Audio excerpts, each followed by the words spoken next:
पिछले वीडियो में मैंने कहा था कि मैं आज डीडीए का, जेएसए का और एएसओ का करवाऊंगा। तो मैं जूनियर सेक्रेटरीट असिस्टेंट का जो पेपर हुआ था मेंस का, अभी हुआ था ये 29 सितंबर को, तो मैं उसका लेके आ गया हूँ सॉल्यूशन। सबसे पहले तो देखो, ये जेएसए का मेंस का था।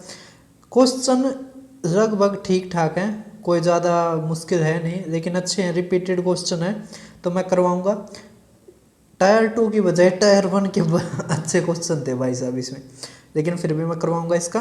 तो जेएसए का है ये, और इसके बाद मैं करवाऊंगा फिर एएसओ वाला।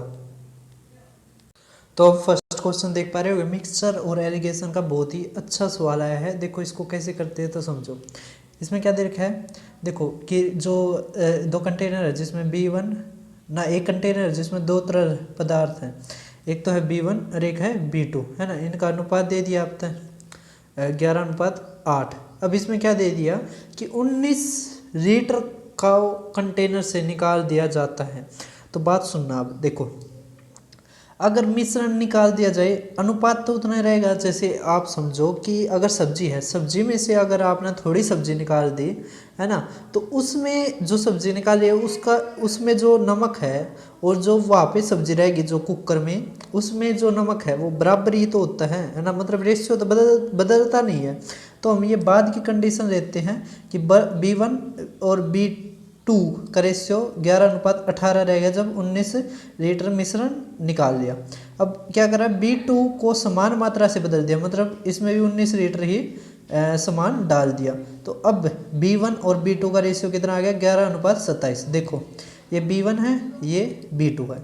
अब एक चीज़ देखो, B2 में तो बदलाव हुआ है, B1 तो बराबर है। अब इसमें बराबर दे रखा है 11-11, है ना। अगर नहीं देते तो हम बराबर करते। अब इसका डिफरेंस कितना आ गया, 19, है ना। तो 19 लीटर जो डाला गया है, तो मिश्रण कितना है, 19 लीटर, है ना। लेकिन एक चीज़ देखो, ये 19 लीटर कब है, जब 19 लीटर निकाल लिया, तो इसका मतलब टोटल कितना था, 38 लीटर। 38 लीटर था ना। अब 38 लीटर में तो पूछ रखा है, तो शुरुआत में B1 का कितना लीटर था, तो ये बटे में 19 गुणा में 11 निकालना है ना। टोटल मिश्रण 19 था, 11 निकालना है, तो 22 लीटर हमारा क्या आ गया, आंसर। सभी को समझ में आ गया होगा, है ना। अब अगला क्वेश्चन देखते हैं। अगला क्वेश्चन आया है डिविजिबिलिटी रूल के ऊपर, तो आप ये देख पा रहे होगे। अब इसको कैसे करते हैं तो समझो। देखो क्या दे रखा है हमें, 2 की पावर 11 डिवाइडेड है 5 से, तो 2 की पावर 11 डिवाइडेड है 5 से, तो रिमाइंडर बताना हमने। तो एक चीज़ देखो, ये जो भी एसएससी में पूछे जाते हैं या नॉर्मल पेपरों में पूछे जाते हैं, वे पूछे जाते हैं नेगेटिव पॉजिटिव के ऊपर, है ना। मतलब 5 से भाग होने वाला, 5 मान लो आप कि 5 से भाग होने वाला एक ज़्यादा या एक कम, वो 2 की पावर में आता है भाई 4, है ना। जो 5 से भाग होने पर -1 दे या +1 दे, इस तरह के आपने डिजिट देखने हैं। 2 की पावर 2 4 होता है, यहाँ पे क्या बच गया 5, मतलब 10 हो गया, तो 1 बच गया, तो 2 की पावर 1 बाहर लिख लिया हमने, है ना। सभी को समझ में आ रहा होगा ना।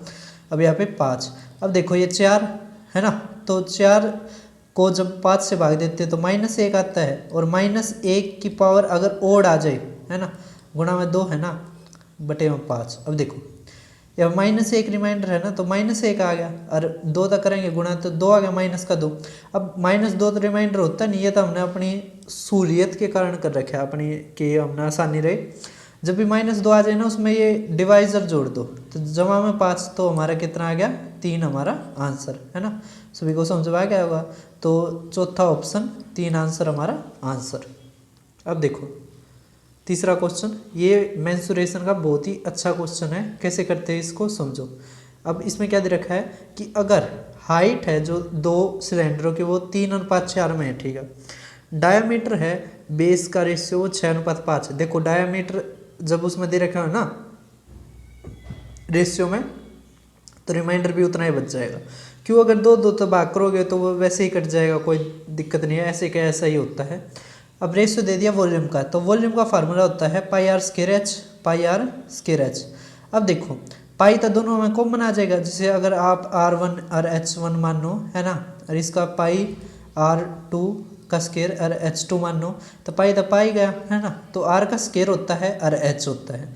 अब सीधा करना होता है, ये तो मैंने वैसे बताया है, जिनको नहीं आता ना तो आपने सीधा फार्मूला याद करना है, क्या है पाई r स्केयर h, r का स्केयर करना है ना। तो 6 का स्केयर 36 गुणा में हाइट 3 रेशियो 5 का स्केयर 25 गुणा में 4 है ना। अब कितने तक कट रहा है, ये कट रहा है क्या कुछ, हाँ 4 तक, 4 नहीं तो 27:25 हमारा आंसर है ना। तो ये आ गया हमारा वॉल्यूम का रेशियो। तो क्या कोई मुश्किल थी इस क्वेश्चन में, नहीं थी ना। तो अब देखो अगला क्वेश्चन, तो क्वेश्चन अच्छे आए हुए हैं, ये क्वेश्चन ज़बरदस्त है। अब इसमें है ना जो कई टीचर्स हैं वे फ्रस्टम लगा के बताते हैं, जबकि फ्रस्टम लगाने की कोई ज़रूरत नहीं है। अब देखो इसमें क्या होता है, जैसे अब क्या दे रखा है, परपेंडिकुलर जो हाइट है कोन की, देखो एक कोन बना लेते हैं पहले हमें, तो हमने ये बना लिया एक कोन कोन भी सही तरह नहीं बना। अब देखो कोन बना लेते हैं, चलो ठीक ठाक बन गया। अब परपेंडिकुलर हाइट कितनी दे रखी है इसकी 12, ये कितनी दे रखी है 12 है ना। और रेडियस ऑफ बेस कितना दे रखा है 8, रेडियस ऑफ बेस 8, तो ये दे दिया 8। अब एक चीज़ देखो क्या, कोण है वो कट कर दिया जाता है into 2 parts by a plane parallel to its base, base के पैरेलल एक प्लेन आता है वो काट देता है इसको, हमारे ये काट दिया है ना, ये काट दिया। और कैसे काटता है कि हाइट है ना बोथ पार्ट्स की वो इक्वल है, मतलब ऊपर भी 6 सेंटीमीटर रह जाती है इसकी हाइट, देखो इस वाले की है ना, और जो ये नीचे रहेगी ना इसकी भी 6 सेंटीमीटर रह जाती है। अब देखो ये बराबर आपको एक तरह से क्या दिखाई दे रहा होगा, ये आधा आधा है ना, तो आप एक तरह से क्या कह सकते हैं उसको, कॉन्ग्रेंट नहीं, सिमिलर ट्राइंगल, सिमिलर ट्राइंगल्स की तरह हो जाएगा। क्योंकि आप चीज़ देखो क्या, देखो ये 1 ये 2 है ना, इसी तरह अगर 2 यहाँ पे 8 मतलब रेडियस 8 है तो यहाँ पे 4 हो जाएगी सिमिलर ट्राइंगल के उससे, जैसे ये एक सिमिलर ट्राइंगल हो जाएगा है ना। क्योंकि ये देखो इस तरह, अगर ये 1 है और ये पूरी साइड 2 है ना, और 2 का ये कितना दे रखा है 8 है ना, तो 1 निकालना तो ये 4 आधा हो जाएगा।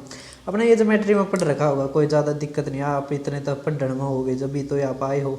अब देखो अब इसमें क्या करना हमने, अब इसमें क्या दिया कि वॉल्यूम निकाल लो अपर पार्ट और लोअर पार्ट का। देखो अब लोअर पार्ट में क्या है फ्रस्टम लगाते हैं, जबकि हम क्या कर सकते हैं, हम पहले तो ऊपर पार्ट का निकाल लेते हैं और फिर पूरे वाले का, इन दोनों का रेशियो निकाल लेते हैं। तो अगर ऊपर वाले का लिखोगे आप तो वॉल्यूम का फार्मूला क्या होता है 1/3 पाई आर स्केयर एच। तो देखो ये तो कांस्टेंट है, कांस्टेंट तो कट जाता है। अब आर का स्केयर, तो यहाँ पर 4 का स्केयर कितना है 16 गुणा में एच कितना है 6 रेशियो। अब पूरा कोण ले, पूरा कोण लोगे आर का स्केयर, तो आर कितना है यहाँ पर 8, पूरा कोण का लोगे तो 8 का स्केयर 64 गुणा में हाइट पूरी की है कितनी हाइट 12 है ना। अब देखो ये है अपर है ना, ये है फुल कोण का है ना, फुल कोण का। तो अब काटो 16 चौके 64 है ना, 6 दूनी 12, तो 1:8 आ गया, मतलब 1 ऊपर रहा है, इसका वॉल्यूम 1 है और इस पूरे का 8 है, पूरे का 8 है। तो ये जो नीचे वाला रह गया यहाँ से यहाँ तक का, इसका कितना बच गया 7 है ना। अगर पूरा 8 है ऊपर वाले का 1 है तो ये 7 बच गया, तो 1:7 हमारा आंसर। इससे आसान तरीका आपको कोई नहीं बता सकता है ना। अब देखो अगला क्वेश्चन देखते हैं। अब क्या दे रखा है, ये तो है ना सक्सेसिव से हो जाएगा, कैसे समझो देखो। अरे ये ऐसा नहीं है कि ये बच्चे सभी कर देते हैं, नहीं कर पाते भाई, बहुत सारे नहीं कर पाते इसको। अब इसमें क्या दे रखा है कि अगर बेलन की ऊंचाई 10% की वृद्धि की जाती है, उसके आधार की त्रिज्या में 20% की, तो बेलन के वृक्क पृष्ठीय मतलब कर्व सरफेस एरिया में, कर्व सरफेस एरिया का 2 पाई आर एच है ना। अब देखो आर एच है ना, ये तो वही है, इसको आप रेशियो मेथड से भी कर सकते हो सक्सेसिव से भी। तो 10 वो एक्स वाई या सक्सेसिव 10 प्लस में 10 गुणा में 20 बटे में 100, तब 32% हमारा आंसर। 2 सेकंड का क्वेश्चन था ये, है ना। आप रेशियो मेथड से भी कर सकते हो। ये क्वेश्चन एवरेज का बहुत ज़बरदस्त है, ये काफ़ी पेपरों में आने लग रहा है ना। बच्चों को बहुत परेशान कर रहा है। इसको है ना हम एक्स से ही निपटा देते हैं, क्योंकि इसमें है ना कई जगह कुछ कुछ दे रखा है, वो आप ध्यान मत दो। हमने माना कि है ना जो आठों, देखो पहले क्वेश्चन को पढ़ते, 7 दोस्तों ने एक प्रोजेक्ट में 30-30 रुपये खर्च किए, मतलब ईच है ना, मतलब हर 7 दोस्तों ने 30-30 रुपये करे। 8वें दोस्त ने उन सभी 8 के औसत, देखो आ गया ना 8 के औसत, तो 8 का औसत हमने माना x कि औसत खर्च से 8 के औसत खर्च x माना x से 63 रुपये अधिक खर्च किए। क्यों किए? क्योंकि वो भाई जो उन्होंने 30 रुपये दिए थे ना, वो औसत नहीं था, है ना, वो कम थे पैसे कम थे, है ना, इसी कारण तो इसको 63 देने पड़े। समझ में आया? ये चीज़ है केवल। अब देखो, अब इन 7 लड़कों ने कितना दिया, 7 लड़कों ने कितना दिया, तो देखो, तो 7 गुणा में 30, है ना, और 8वें लड़के ने कितना दिया, x जो मतलब औसत था 8 लड़कों का, उस तय 63 रुपये ज़्यादा, तो x जमा में 63, इतने तो दिए,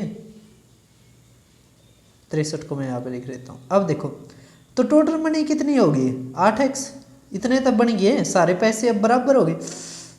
बात समझो, देखो 7 बच्चा ने 30-30 दिए, 210 रुपये दे दिए, लेकिन पैसे कम थे, तो 8वां जो लड़का था ना, उसने देने पड़े, औसत था ना जितना, उस तक 63 ज़्यादा, तो ये है ना। और जबकि अगर वो सही सही देते तो 8x रुपये देने पड़ते, तो कितना आ गया, बस अब सोल्व करना, तो 7x इक्वल टू ये 210, 63 जो जोड़ेंगे 273, x कितना आ गया, तो 29, है ना, 29 आ गया। अब हमने क्या करना है, तो आ गया, ये कह रखा है कुल खर्च बताओ, तो 29 गुणा में 8, तो 312 हमारा आंसर, है ना। सभी को समझ में आ गया होगा। 240 माइनस 8 ना, सॉरी, ये 29 नहीं 39 आएगा गलती होगी, 39 आएगा, तो 320 मतलब 8 गए, 312 हमारा आंसर। चलो अब अगला देखते हैं क्वेश्चन 7वां। अब देखो, ये काफ़ी अच्छा क्वेश्चन है, कैसे करते हैं इसको समझो। इस मेंसुरेशन के ठीक ठाक पूछ रखे हैं, और आप बताओ आपको कैसे लग रहे हैं। मुझे तो काफ़ी आसान लग रहे हैं, कोई ज़्यादा मुझे लग नहीं रहा कि कोई ऐसा होगा जो बच्चों को जाता होगा इतना। अब देखो, रेडियस दे रखे स्फीयर, वो 1/4 है रेडियस ऑफ हेमिस्फीयर। हमने हेमिस्फीयर की मान ली 4 मान ली हमने, रेडियस है ना, यूनिट में 4 मान ली, तो स्फीयर की कितनी आएगी 1। देखो एक्स क्यू मानना हमें, है ना। अब इसमें क्या दे रखा है कि ratio of their respective volumes. तो देखो, अगर स्फीयर का वॉल्यूम देखें तो 4/3 पाई आर क्यूब, है ना, और अगर हमें हेमिस्फीयर का देखा है तो 2/3 पाई आर क्यूब, है ना। अब पाई तो पाई गया, है ना, 3 तो 3 गया, और 2 तो काटेंगे तो 2, है ना। इसका मतलब यहाँ पे 2, आर कितना मानना था स्फीयर का 1, तो 1 का क्यूब 1 रेशियो। अब यहाँ पे क्या आ जाएगा, आर का क्यूब, आर कितना मानना था 4, तो ये 64, काटेंगे तो 1:32 हमारा आंसर। क्या कोई ज़्यादा मुश्किल था? अब अगला देखो, ये काफ़ी ठीक ठाक क्वेश्चन पूछ रखा है। देखो मैंने है ना CGL का भी करवाया है, उसमें भी काफ़ी ऐसे कुछ क्वेश्चन आए हुए हैं पाइप एंड स्ट्रीम के, उसमें और भी ज़्यादा अच्छे हैं, है ना, इसमें कम है,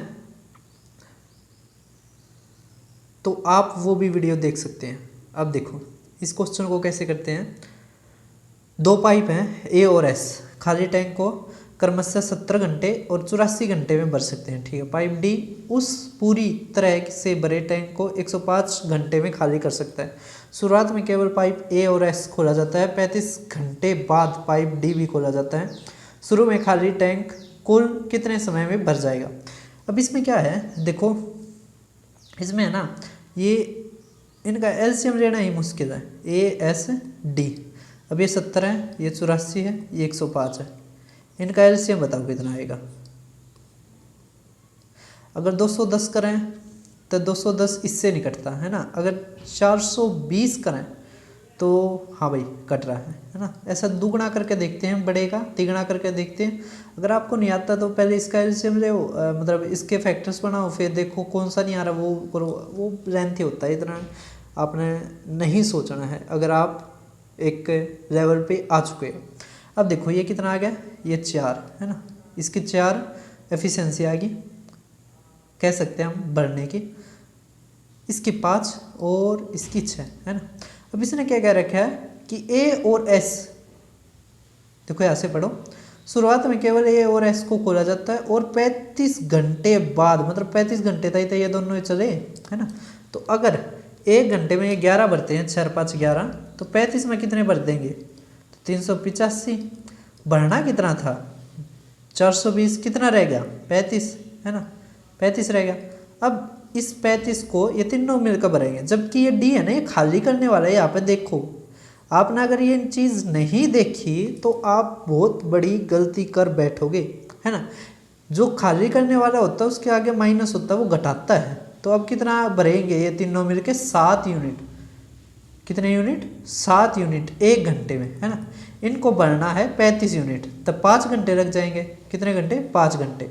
तो कह दिया शुरू में खाली टैंक कुल कितने, कुल का मतलब तो 35 घंटे तो ये पहले वाले है ना, और 5 घंटे ये, तो 40 घंटे लग जाएंगे कुल, मतलब टोटल इस टैंक को पूरा भरने में। अब देखते हैं हम 8वां क्वेश्चन। ये क्वेश्चन आसान दे रखा है। अब बच्चे पता क्या करते हैं, पहले इसका मार्क प्राइस निकालते हैं और फिर क्या करते हैं, फिर इसका ये सेलिंग प्राइस निकालते हैं। जबकि एक चीज़ देखो इसमें क्या दे रखा है, एक वस्तु 30 और 10% के 2 क्रमिक छूट के बाद बेचा जाता है। दूसरी छूट के बाद वस्तु कितने में बेची जाती है, 1512 है ना। ये कब है, ये जब 10% के बाद। अब एक चीज़ देखो, अगर मान लिया कोई भी एमपी था है ना, उसको अगर 30% तो 7/10 है ना, गुणा में अब क्या है ये 9/10। हमने तो यही तो चीज़ निकालनी है ना। तो बस क्या करना हमने, 9 तक काटो, 9 एकम 9, कितना आ गया ये 9 6 54, 9 7 9 8 72 है ना। तो 1680 हमारा क्या आ जाएगा ये है ना। तो बस यही निकालना था, 1680 हमारा आंसर। इसमें यही तो कह रखा है, अगर केवल 30% डिस्काउंट दिया जाए तो सेलिंग प्राइस कितना होगा। सभी को समझ में आ गया होगा। बस क्या है, बच्चे ये चीज़ सोच नहीं पाते, यही सोचना ही इस चैनल पे सिखाया जाता है। अब देखो अगला क्वेश्चन। अब ये क्वेश्चन भी है, इसमें बच्चे है ना वो कराएंगे एक्स उक्स। देखो एक चीज़ समझो, जब भी ऐसे आए ना कि 3 क्रमागत विषम संख्याओं का योग 39 है, बीच वाली संख्या क्या होगी, तो 3 तक भाग कर दो 13 है ना। तो उससे पहले होगी 11 और उसके बाद 15। आप तो ये पूछ रखे 13, कैसे समझो। अगर 3 ओड है ना, तो बीच वाली x माननी, उससे पहले यार x - 2 होगी और ये x प्लस में 2 होगी। क्यों, क्योंकि अगर x प्लस में 1 मानेंगे तो वो ओड नहीं इवन होगी। सभी को समझ में आ रहा है। जैसे 13 के बाद 14, जबकि अगर 13 में 2 जोड़ोगे तभी तो 15 आएगा ना, मतलब 2 जोड़ना पड़ेगा। अब देखो अगर इनका जोड़ लोगे तो ये तो कट गया है ना, आ गया कितना 3, तो 3 से भाग करना पड़ेगा। तो वही बता दिया, सीधा शॉर्टकट याद रखो, 13 हमारा आंसर है ना। अब अगला देखो, ये क्वेश्चन भी ठीक है, ट्रेन वाला। इस ये धीमी जो तेज़ रेलगाड़ी को धीमी रेलगाड़ी को पूरी तरह से पार करने में कितना समय लगेगा। देखो डिस्टेंस जब भी होती है ना, जुड़ती है। अब क्या दे रखा है कि 2 ट्रेन है, एक स्लो वाली है और एक फास्ट वाली है ना। ये हमने माननी फास्ट वाली, ये वाली स्लो है ना। अब इसमें क्या रखा है टाइम, तो क्या करना हमने, total distance upon relative speed है ना। अब टोटल डिस्टेंस कितनी है, तो 350 और ये कितना आ गया 50 और 60 है ना, 900 आ गया, 900 मीटर। अब नीचे, अब रिलेटिव सेम डायरेक्शन में है तो जो ट्रेन की है वो घट जाती है, स्पीड क्या होती है, स्पीड का डिफरेंस होता है। तो कितना आ गया ये 50 52 54, तो 54 किलोमीटर प्रति घंटा। अब आपने पता होगा जैसे किलोमीटर प्रति घंटा करते हैं तो 5/18 तक भाग देते हैं। या आपने एक टेबल याद करी होगी, किलोमीटर प्रति घंटा और मीटर पर सेकंड। ये 18 की टेबल में तो ये 5 की में। अब 18 तिया 5 तिया तो यहाँ पे 15 आ गया, 15 मीटर पर सेकंड। 15 तक काटोगे तो 60 सेकंड हमारा आंसर है ना। कैसा था क्वेश्चन, था ना ठीक ठाक। अब अगला देखो 12वां क्वेश्चन, ये पहले आया ये फेज 12 में है ना। उसके बाद अब CGL में भी काफ़ी आए हैं, मैंने करवाया भी है। आप क्या होता है इसका सबसे आसान, आप ऑप्शन उठाओ। ऑप्शन जैसे पहले ये उठाओगे है ना, इसमें रखो, अगर कर देता है तो इसमें रखो है ना, और फिर इसमें रखो। अगर ये तीनों को सेटिस्फाई कर देता है यही आंसर। लेकिन आप ये देखो कि कहाँ पे जीरो आ रहा है, कहाँ पे कुछ आ रहा है, जहाँ पे कम कैलकुलेशन हो है ना, ताकि हम ऑप्शन एलिमिनेट कर सकें। केवल हमने कितने करने पड़े, तीन करने पड़े है ना। नून ये 4 के 4 या मतलब इस तरह आसान पहले से होता है, आसान उठाओ। अब ये चौथा है दिखाई दे रहा है। अब यहाँ पर करते हो -1, ये 0 आ गया है ना, यहाँ पे 3 और तो 2 है ना। इसी तरह यहाँ पे रखते हैं तो माइनस का 2 और 6, ये 4 आ गया है ना। तो 0 जहाँ पर होगी ना वहाँ पे कैलकुलेशन आसान बना देगी। जैसे 0 हो गया पूरा का पूरा, यहाँ पे -5 और 6 कितना आ गया, 1 आंसर।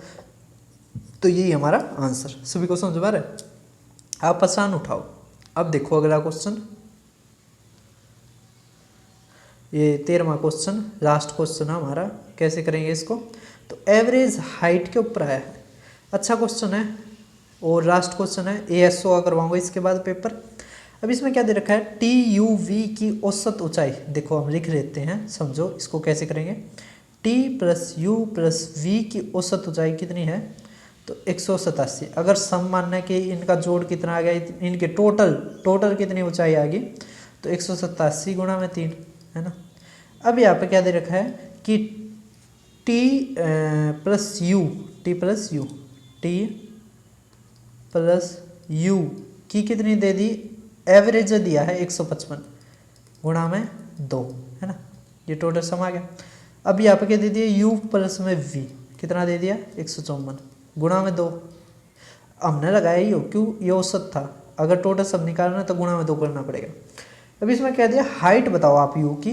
तो हाइट देखो, अब एक चीज़ समझो, अगर हम डिफरेंस लेते हैं T - V आ गया, कोई काम का नहीं है, हम इन दोनों को जोड़ देते हैं। क्या कर देते हैं, जोड़ देते हैं। तो हमारा क्या आ जाएगा, T + में 2U + में V = देखो यहाँ पे 9, ये 30 है ना, गुणा में 2 करेंगे तो 618 है ना। अब आ गया हमारा ये इनका जोड़ 618। अगर इसका करेंगे गुणा तो 7 या 21, 2 18 दूनी 54 और 561 आ गया, 561 आ गया। अब देखो क्या करो, आप डिफरेंस ले लो है ना, डिफरेंस कर दो, मतलब इसमें से ये घटा दो। तो ये क्या है, T कट जाएगा, V कट जाएगा और यहाँ पे क्या आ जाएगा, U हमारा कितना आ जाएगा फिर 8 में दे गया 7, तो लास्ट लेटर 7 होगा, तो 57 सेंटीमीटर हमारा आंसर है ना। तो आपने ये सोचना है कि किस तरह कैसे होगा, और यही सोचना इस चैनल पे सिखाऊंगा मैं। तो आप चैनल को सब्सक्राइब कर लेना, वीडियो को शेयर करना। अगली वीडियो जल्द ही आएगी।